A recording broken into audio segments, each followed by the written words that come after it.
જૂનાગઢના વંથલીમાં પણ વરસાદી માહોલ છવાયો છે, જ્યાં વહેલી સવારથી વંથલીમાં વરસાદ ખાબક્યો છે।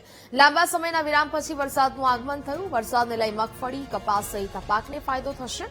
લાંબા સમય પછી વરસાદ આવતા ખેડૂતોમાં ખુશીનો માહોલ જોવા મળી રહ્યો છે।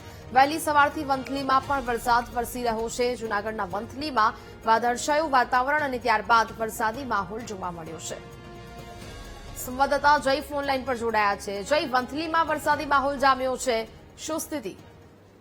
જી, ચોક્કસથી જણાવી દો કે જૂનાગઢ જિલ્લામાં છેલ્લા અઠવાડિયાથી વરસાદ વરસ્યો નહોતો। અત્યારે અઠવાડિયાના જે વિરામ બાદ જે વરસાદી માહોલ જોવા મળ્યો છે। શહેર અને જે જિલ્લામાં જે અઠવાડિયા બાદ ફરી વરસાદી વાતાવરણ સર્જાતા ખેડૂતોને પણ ખુશી જોવા મળી છે, કેમ કે જે ખેતરોમાં જે મોલાત હતી તેને નવજીવન મળશે।